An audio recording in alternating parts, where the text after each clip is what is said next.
Now hear me out, before all of you guys yell at me, I know, all right, you wanna, we're working on getting this thing to the dyno. I haven't been able to get a hold of Josh yet, so I'm waiting to figure out when I can take this car into a trailer, go trailer it over to Spokane, toss it on the dyno, go do some stuff and some things, all right? So I'm working on it, don't yell at me. Okay, in the meantime, we got other stuff that we gotta do, other cars that we gotta work on, other things that we need to bring back to life. Plus, I have one more part coming in for the STI this week that was on back order. It's not really a make it or break it thing for the dyno, but I'll probably throw it on. Cylinder 6 cooling mod, my friends. Cylinder 6 cooling mod. So, what is going on, guys? And welcome back to the channel. Today, we are not Subaru owners. We are some goddamn Mitsubishi Evo owners. And we got an Evo to bring back from the dead, and I finally figured out what I'm gonna do with the Evo.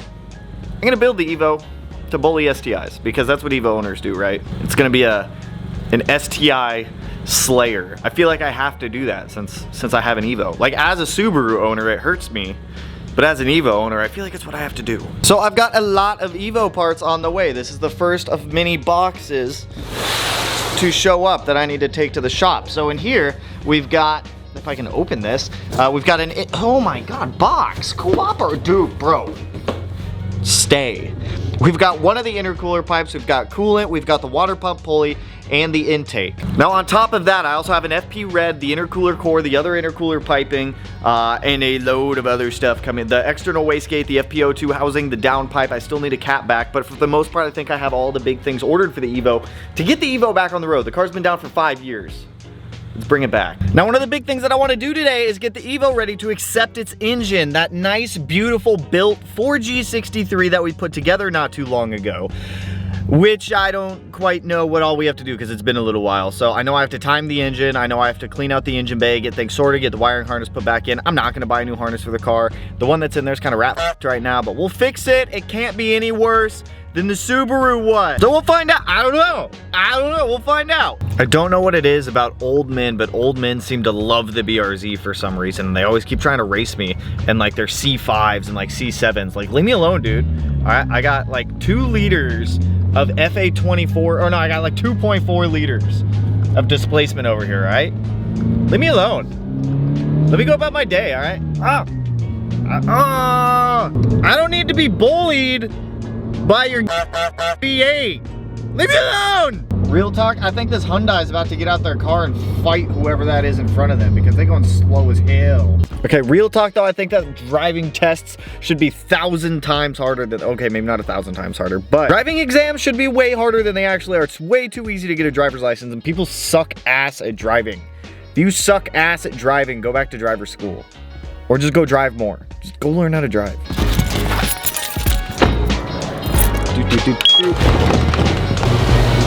Oh, hello, my friend. Alright, you guys, so this is the current status of our 4G63. As you guys remember, I got this thing completely assembled in the last video. If you didn't remember and you're new, this is the 4G63. I'm not a huge fan of these red cam gears, but the cover will cover all that up and whatnot. So we've got our FP exhaust manifold. We've got the FP red on the way. We've got the FP O2 housing, the tile external wastegates, everything like that for this car. The front mount intercooler's been ordered for this thing. So at this point, I want to get this engine back in the car, obviously. So today we need to get this thing timed. We need to get it ready to get dropped back in the car. I did buy this special little tool that I didn't bring a 1/4-inch ratchet for, so I'm gonna have to go to the store and buy one later when we go to time this for this idler pulley here. I just bought the correct tool for it, so that way we can do it that way. I bought the water pump actual pulley thingy. I don't know, here's the thing that I don't know. I don't know if I have the stuff to put on the alternator, the power steering pump, things of that nature, so we need to figure that out today as well.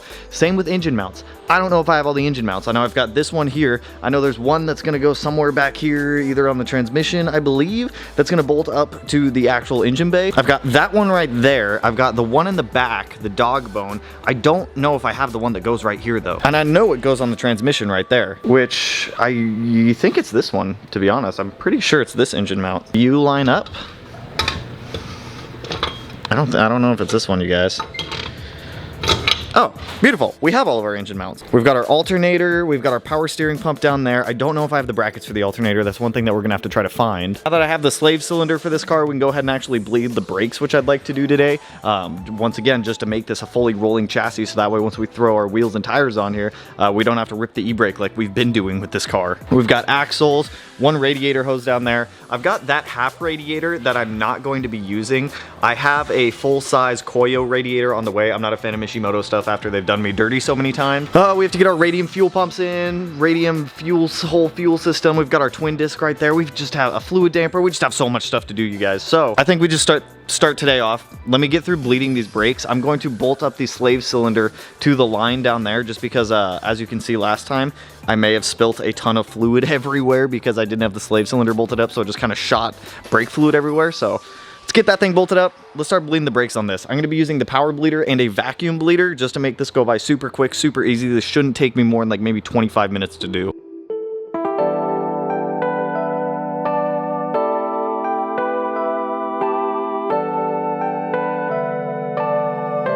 Just to show you guys how this works, this puts pressure on the braking system. It also fills the brake reservoir. I'm gonna have to go get more brake fluid. I thought I had some. I guess I used it all and spilt it all in there last time. But so this puts pressure on the system, and then this is a vacuum that'll just suck out all of the air. So it's putting consistent pressure and vacuum on the system to bleed out all of the air and keep the brake fluid in there. You guys can see, like, the brake fluid coming out, it doesn't look terrible. This car hasn't had brake fluid in any of the hard lines in 5 years now or something along those lines. So getting the braking system is going to be a little bit of a pain, especially getting all of this old air out of there.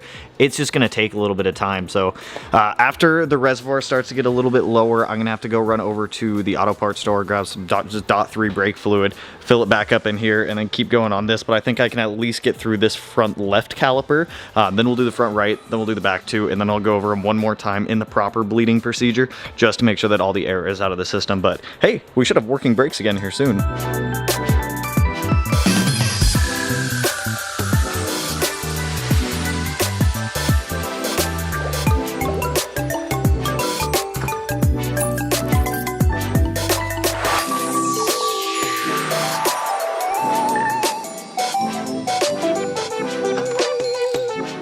All right, so our brakes feel better. They're definitely not perfect, but I mean, we're gonna have to rebleed them again. It's just with any car, I mean, the brakes feel good. It's just with any car, when you have a braking system that's been left like open to the world, especially one that's been open to the world for like 5 years, you're gonna have a lot of air and nastiness. Like the brake fluid I pulled out of the rear calipers was pretty nasty. It was black when it came out. It was gross. So are Evos supposed to smell like crayons? Because this smells like a crayon. I need to get a windshield for this thing too. Oh my god, dude, there's so much like adhesive left over. They tinted the windshield before, and I don't like tinted windshield, so I might do like an experiment to see how I can break a windshield. Maybe. I don't know yet. So now that I've got the brakes at least working, let's go ahead and jump over to the engine there. So with our engine here, I'm gonna go ahead, I'm probably gonna pull this motor mount back off real quick. I wanna get this thing timed. Who's calling me? So, let's jump over to our engine.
We are all timed, baby. I feel like there should be a little bit more tension on this, but I don't think it's gonna jump. Plus, I feel like that'll add more tension to this in a little bit.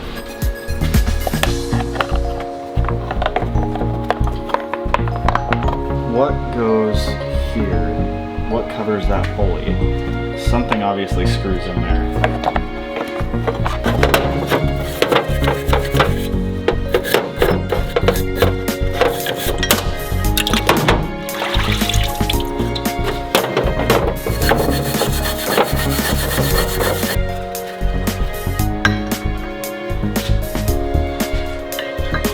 Do I have to retime this? That's just a really tight freaking fit right there. That's sketch. I mean, I guess not, but I should be able to put this on now, right?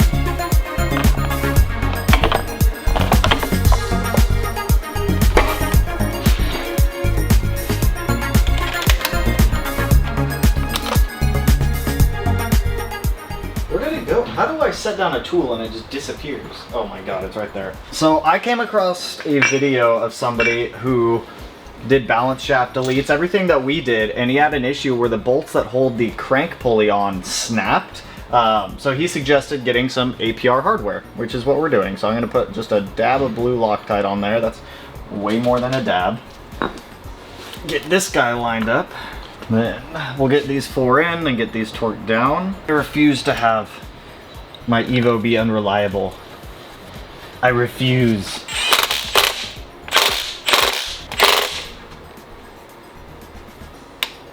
Look at us go, you guys. So we've got our fluid damper installed. We've got lower timing cover on. I found this alternator, or this AC bracket is what I'm guessing it is, but we're not running AC. We're only running like power steering pump and whatnot. So I don't know if AC is on a different, I don't think it's on a different serpentine belt. So I think I'm gonna have to get a serpentine belt made for a car with an AC delete. I'm not 100% sure on that one, but we can go ahead and get our water pump pulley put on here. We can get our motor mount put back on. I still need to buy an upper timing cover, but this thing is coming out beautiful, you guys. So I'm just gonna run through. Let's just get all that stuff on there real quick.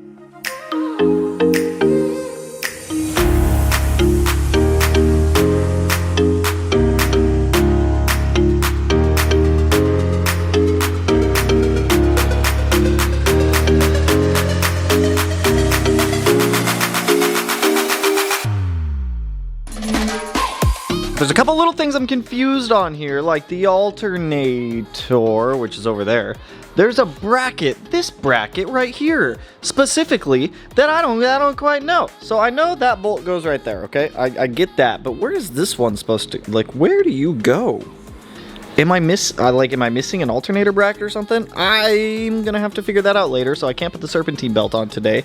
I did get the tensioner on, we have our fluid damper on, we have our idler on, we have our power steering pump on, and I took the water pump one off, but I do have that one. Now, from everything I've seen from dropping him an Evo engine, it's easier to do it with the intake manifold on than try to fight with the intake manifold after it's in the car to get it on. So I'm gonna go ahead and get the intake manifold on, because I think we're gonna slide this underneath of the car to get it in. I'm not 100% sure yet, but looking in here, it looks like we should have plenty of room to slide it in from the bottom, because that bottom brace comes out. I'm going to take out the transfer case to be able to get it in there. We should be able to. If not, I mean, we could fight with it and drop it in from the top, and just Matt and I can absolutely hate our lives, because I'm going to make Matt come help me with this, but I don't know quite yet. So the next thing I want to do is throw the intake manifold on permanently. So we'll go ahead and get the gasket on there, get that bolted on. We can get the injectors in, the fuel rail on, and then we're that much closer to getting this thing in the car. But first, before that, today's sponsor, I got to talk to you guys about Simply Carbon Fiber. You guys know we like them. You guys know I use their wallets. You guys know I just got their sunglasses. These things are actually dope. These I've actually been wearing these a lot. We went to Import Face Off the other day, which is why you guys didn't get a video yesterday. I just didn't feel like filming an Import Face Off. Didn't have any cars entered. It was just a chill time. But if you guys are looking to accessorize yourselves like you do your cars with carbon fiber, I gotta replace the windshield anyways, no big deal. Go ahead, swing over to their site. I'll link them down below. I've been using their wallet for a while. I was really skeptical about this at first, especially with like cash on the backside. I don't normally carry cash often, but when I do, I don't want to obviously lose it. But these wallets are extremely durable. Everything's real carbon fiber, so you can just throw it. I have no idea where that just went, so I'm gonna have to go find my wallet, but you can throw it, you can sit on it, you can run it over, you can do whatever you want with your carbon fiber. It's not going to get destroyed like most cheap things out there. Like, I don't want to throw the sunglasses because obviously I wear these all the time and I like these, but everything is like true and real. The fuck, it won't even focus on me. It's like true and it's real carbon fiber, all right? Plus, I've been saying this, the price that you guys are gonna pay for carbon fiber accessories it's gonna be nothing near what Simply Carbon Fiber offers. So if you guys are looking for anything like watches, sunglasses, wallets, which I genuinely have no idea where I threw my wallet, anything like that, go swing over to their site. So Simply Carbon Fiber, link down below in the description, you guys. But throw an intake manifold on, some injectors and whatnot. Let me find my wallet first though. I think it's actually lost in the void. Why did I do that? Why did I do okay, I don't know where my wallet is. So I'm not planning on running E85 in the Evo. We don't need to for it to be a Subaru. I hope you guys know what I say. It's gonna be like an STI killer. It's just I'm just joking around, obviously. I know a lot of us love our Subarus. I know a lot of us have Subarus here, so it's just a joke, all right? But for the Evo, I don't plan on running the E85, so we have a set of ID 1050s. We have a radium fuel rail, radium fuel pressure gauge, all the fun stuff right here to throw on our intake manifold. I also have a new 4-bar map sensor to throw in here because I don't know how old that one is, or mainly because I don't know how old that one is, and I just bought the whole speed density kit for this thing. So let's get this intake manifold off of here. We'll take out all the hardware. We will get our gasket thrown in between here and the cylinder head, and get our fuel rail and injectors and everything bolted up on this side.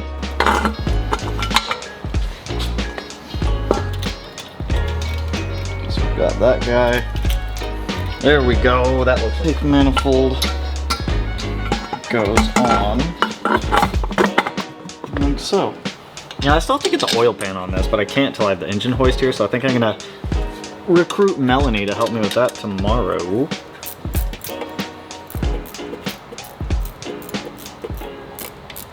No, I'm actually really excited for this Evo. This thing's gonna be such a good street car with the setup we're doing. So with the front mount, it's just an ETS 3-inch front mount, FP red setup, dude. Just pump gas only. It's gonna be a really fun street car. I'm actually really excited for it.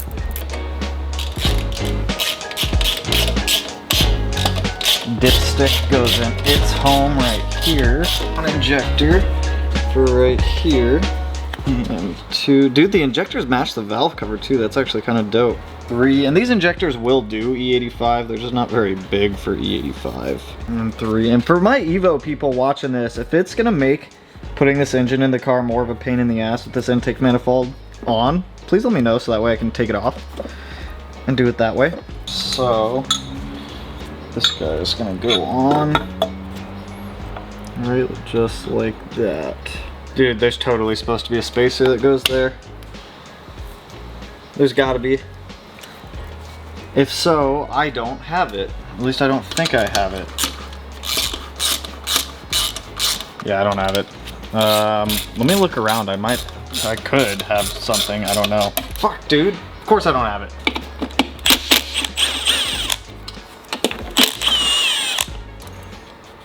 Old map sensor out.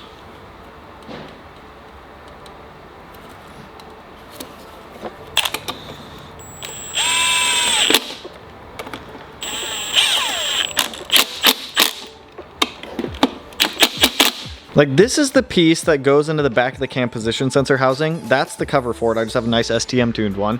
And like, this goes in here. There's like these little ribs on it that line up with the cam, but like, I don't trust that enough to just sit in there. There's gotta be like a screw that holds that thing in and bolts into the cam. I know the cam is threaded on this side. I just don't have the bolt for it. Which is kind of weird, but at least we have the right housing this time instead of the one from like an Eagle Talon or something. But it's getting there. Should I throw this on? Should I bolt this on? I don't know if I should bolt that on yet. At least get this guy back on.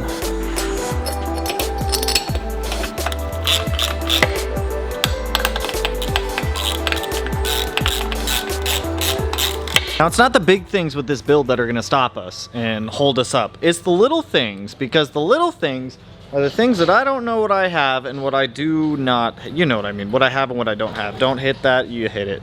So I don't have any of the 14mm bolts that are gonna screw up into this. I'm missing part of the alternator bracket. It's just little stuff like that that I'm missing, and that's what's gonna hold us up. It's not necessarily holding us up from getting this engine back into the car. I mean, that bracket probably will, but I have 14mm bolts at home I can just kidnap and bring over here to be able to use. But honestly, amazing progress today, you guys. We got timing done, our crank pulley done. All of our pulleys are on here with the exception of the alternator since I'm missing a bracket. Injectors and fuel rails are in, except for the fact that I'm missing the spacer for the fuel rail, so I'll get that ordered. New map sensor in, intake manifold bolted on. This valve cover is coming home with me because we are not quite done yet. I need to tap and drill all of the holes in the valve cover for the baffles, because if you guys remember, I drilled them all out to be able to powder coat and sandblast this thing. So we need to go through there. This is made out of magnesium, so it's gonna be really easy to tap and drill. I need to take this off because this doesn't need to come home with me. Neither do the coil packs. Oh my God, dude, they're really in there. There we go. Boop, boop, boop, boop, boop, boop, boop. Let go. Let go. Just the valve cover's coming home with me, so that way the baffles and everything down here, we're gonna drill and put some screws in those just to be able to. I have a rivet in one of them right now. I got to drill that out. So let's take this thing back to the house, go drill and tap this, and then wait for more parts to come in for the Evo. So that way I can get the Evo closer to being back on the road. It's really close now to getting this engine back in the car. Plus with the turbo on the way, the front mount intercooler on the way, all the intercooler piping, the intakes here, the downpipes ordered, the O2 housings ordered, all that stuff. Hopefully it shouldn't be too long for the Evo. I know some things can take a little bit more time. So that's why I wanted to order them now. I know it's gonna take a while, so let's go drill this thing. So it's the next morning. I got a little caught up. I had to deal with an electrical panel thing last night, which kind of sucked to deal with because I don't like dealing with electricity, but kind of got it fixed. So with this valve cover, I don't really know what I want to do. I might order helicoils for it. I might order some screws. The whole rivet idea I had, I tried tapping one of the holes, and the taps that I have just weren't out working sufficiently. So, yeah, I don't quite know what I'm going to do yet. For my fellow 4G63 friends, do you guys have any recommendations on if I should rivet them in, if I should like drill and tap them in? What do you guys suggest for this? Because I haven't really found any solid answers on forums for what people actually do. So I'll do a little bit more digging today and see what I can come up with. I think the best course of action would be helicoils and like a screw. I don't know, whatever. What do you guys suggest? Because I'm not 100% certain on what I want to do with it. But that's all I got for you guys on this one. Massive progress with the Evo. We got a whole bunch of parts coming in for the Evo. It's going to be a fun Subaru Slayer.